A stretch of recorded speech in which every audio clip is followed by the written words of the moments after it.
হরে কৃষ্ণ। পবিত্র মোহিনী একাদশী ব্রত মাহাত্ম্য।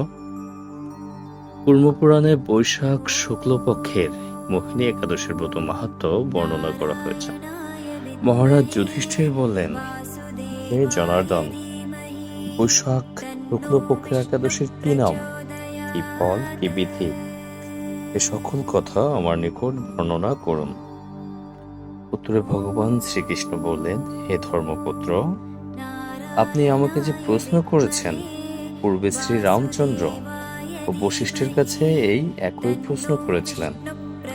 তিনি জিজ্ঞাসা করেছিলেন, হে মুনিবর, আমি জনক নন্দিনী সীতার বিরহজনিত কারণে বহু দুঃখ পাচ্ছি, তাই একটি উত্তম ব্রতের কথা আমাকে বলুন, যার দ্বারা সর্বপাপ ক্ষয় এবং সর্বদুঃখ বিনষ্ট হয়। এই কথা শুনে বশিষ্ঠদেব বললেন, হে রামচন্দ্র, তুমি উত্তম প্রশ্ন করেছ। যদিও তোমার নাম গ্রহণেই মানুষ পবিত্র হয়ে থাকে, তবুও লোকের মঙ্গলের জন্য তোমার কাছে সর্বশ্রেষ্ঠ এবং পরম পবিত্র একটা ব্রতের কথা বলছি।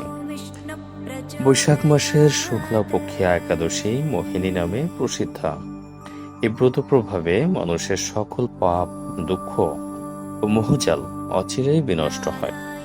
তাই মানুষের উচিত সকল পাপক্ষয়কারী ও সর্বদুঃখ বিনাশী এই একাদশী ব্রত পালন করা। একাগ্র চিত্তে তার মহিমা তুমি শ্রবণ করো।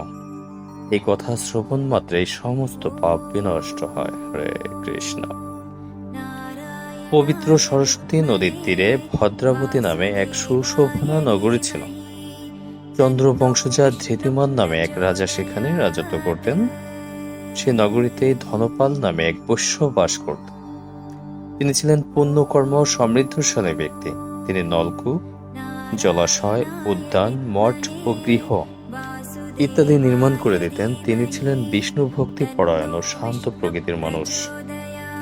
সুমনা, দ্যুতিমান, মেধাবী, সুকৃতি ও ধৃষ্ট বুদ্ধি নামে তার 5 জন পুত্র ছিল। পঞ্চম পুত্র ধৃষ্ট বুদ্ধি ছিল অতি দুরাচারী। সে সর্বদা পাপ কার্যে লিপ্ত থাকত। পরস্ত্রী সঙ্গী, বেশ্যাসক্ত, লম্পট ও দ্রুতক্রিয়া প্রভৃতি পাপে সে অত্যন্ত আসক্ত ছিল। দেবতা, ব্রাহ্মণ ও পিতামাতার সেবায় তার একেবারেই মতি ছিল না। সে অন্যায় কার্যে রত, দুষ্ট স্বভাব ও পিতৃধন ক্ষয়কারক ছিল। সবসময় সে অবক্ষ, ভক্ষণ ও সুরাপানে মত্ত থাকত। পিতা ধনপাল একদিন পথ চলছিলেন। হঠাৎ তিনি দেখতে পেলেন ধৃষ্টবুদ্ধি এক বেশ্যার গলায় হাত রেখে নিঃসংকোচে ঘুরে বেড়াচ্ছে। তার নির্লজ্জ পুত্রকে এভাবে চৌরাস্তার ভ্রমণ করতে দেখে তিনি অত্যন্ত মর্মাহত হলেন। এই কুস্বভাব দর্শনে ক্রুদ্ধ হয়ে তিনি তাকে গৃহ থেকে বার করে দিলেন। তার আত্মস্বজনও তাকে পরিত্যাগ করল। সে তখন নিজের অলঙ্কারাদি বিক্রি করে জীবন অতিবাহিত করত। কিছুদিন এভাবে চলার পর অর্থাভাব দেখা দিল। ধনহীন দেখে সেই বেশ্যাগণও তাকে পরিত্যাগ করল। অন্ন বস্ত্রহীন ধৃষ্টবুদ্ধি ক্ষুধা তৃষ্ণায় অত্যন্ত কাতর হয়ে পড়ল। অবশেষে নিজের গ্রামে সে চুরি করতে শুরু করল। একদিন রাজপ্রহরী তাকে ধরে বন্দি করলো, কিন্তু পিতার সম্মানার্থে তাকে মুক্ত করে দিল। এভাবে বার কয়েক সে ধরা পড়লো এবং ছাড়াও পেল, কিন্তু তবুও সে চুরি করা বন্ধ করল না। তখন রাজা তাকে কারাগারে বদ্ধ করে রাখলেন। বিচারে সে কষাঘাত দণ্ডভোগ করল। কারাভোগের পর অনন্য উপায়ে ধৃষ্টবুদ্ধি বনে প্রবেশ করল। সেখানে সে পশু পাখি বধ করে তাদের মাংস ভক্ষণ করে অতি দুঃখে পাপময় জীবন যাপন করতে লাগলো। দুষ্কর্মের ফলে কেউ কখনো সুখী হতে পারে না, তাই সে ধৃষ্টবুদ্ধি দিবারাত্রি দুঃখ সুখে জর্জরিত হলো। এভাবে অনেকদিন অতিবাহিত হলো। কোনো পুণ্য ফলে সহসা একদিন সে কুণ্ডিল্য ঋষির আশ্রমে উপস্থিত হল। বৈশাখ মাসে ঋষিবর গঙ্গা স্নান করে আশ্রমের দিকে প্রত্যাবর্তন করছিলেন। ব্যাকুল ধৃষ্টবুদ্ধি তার সম্মুখে উপস্থিত হল। ঘটনাক্রমে ঋষির বস্ত্র হতে এক বিন্দু জল তার গায়ে পড়ল। সেই জলস্পর্শে তার সমস্ত পাপ দূর হয়ে গেল। হঠাৎ তার শুভ বুদ্ধির উদয় হল।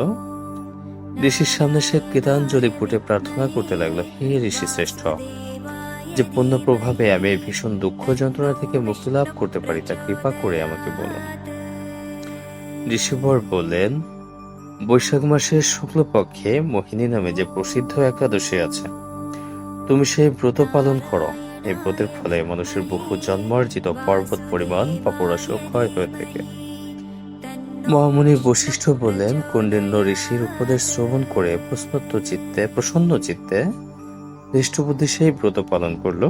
হে মহারাজ রামচন্দ্র, এই ব্রত পালনে সে নিষ্পাপ হলো। হরে কৃষ্ণ দিব্যদেহ লাভ করলো।